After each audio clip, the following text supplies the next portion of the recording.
So Pokemon recently has come out with a new release of the Pokemon Fire Red and Leaf Green games, available on the Nintendo eStore for $20 a pop, and not just $20 a pop, $20 for each language.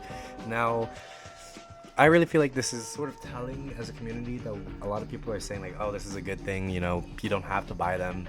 But it really isn't telling as a community, and this really is like the biggest problem into why we're not going to be getting really any sort of like meaningful change towards Pokemon games, and how Nintendo's just going to keep releasing the same stuff. Now, I am the last person to speak on this just because I love Pokemon games. I've played every single one of them besides for Gen 8. I didn't care for Sword and Shield because British, but like, if you think about it right, Legend ZA was objectively not that good of a game. It wasn't up to Pokemon standards.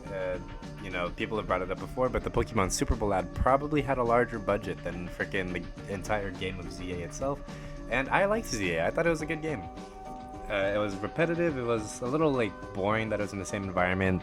And at one point, I was like, I just want to get done with the story. But the new megas are cool. The idea of Pokemon going more and more into like, oh, there is not really that much side content, but you can buy the DLC. Look, you have a DLC, Isle of Thorns. But it's kind of lame. A lot of the megas being locked behind DLC is lame. Or online play. I mean, I can't imagine touching online competitive Pokemon with a 10-foot stick. I already play Yu-Gi-Oh! That's bad enough.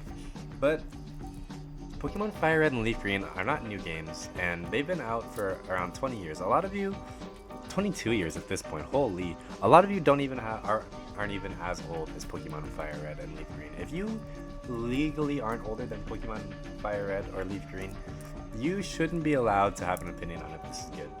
The only people these are for 60-year-old boomers, retired and sitting at home and like, oh, I want to relive the glory days before we went to go die in the Middle East for oil.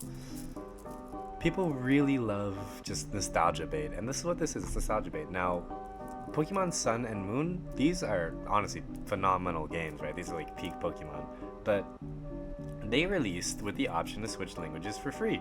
Now, the language thing really is just the cherry on top of it. I would never tell people to pirate anything. I think piracy is immoral. You're stealing from large companies, and that's just the worst. But, I mean, elephant in the room, these games are not hard to emulate. I won't tell you how to do it or encourage you to do it, but they're not hard to emulate. And honestly, I would never do this, and I think, this is just an opinion I've heard out there from a little birdie, but the quality of emulators is probably better than it is going to be on Switch, or the quality of life on the emulators. You have to sit there and play zero speed up Pokemon, no ROM hacks, no cheats, just vanilla gameplay. That's all you get for $20, where on my computer I can go and, I would never do this, it's wrong, but I can choose to play something like Pokemon Emerald Rogue or Radical Red or Emerald Kaizo, stuff like that. Stuff that makes the game fun, challenging, and a different experience. But this is a game that's been out for 22 years, and while it was revolutionary at the time, and Fire Red and Leaf Green are decent Pokemon games, Gen 1 just in general isn't very good, but this is all you get. Like, you're getting a remake of a remake, and you're not even getting a physical copy of the game to own. You're owning a digital copy, which, as we know, as Nintendo has said, they can brick your Switch remotely. If you choose to install hacks, if you choose to try and modify it, they can shut down your Switch remotely.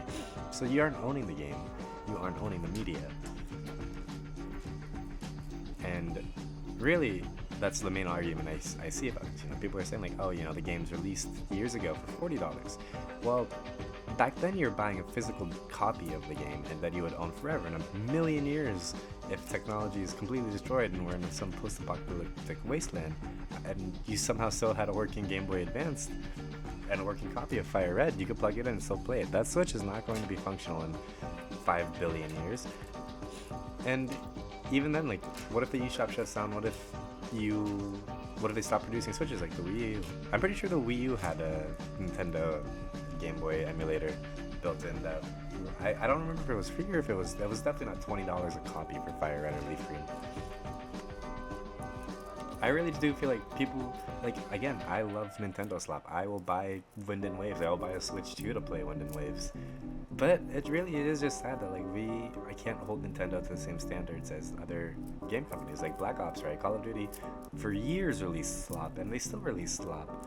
But Black Ops 6 was sort of like a cool little drop in the waste bucket, you know, a little silver coin in a pile of just toxic sludge, where people, they listened to the fans and they gave them what they wanted. Before, of course, they made it Fortnite and with all these Battle Pass skins and Squid Game. But it was a cool little thing that they really showed that they cared about what the fans wanted.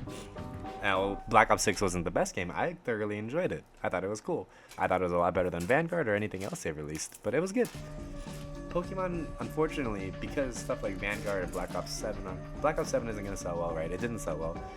They're going to probably make the next Call of Duty pretty good.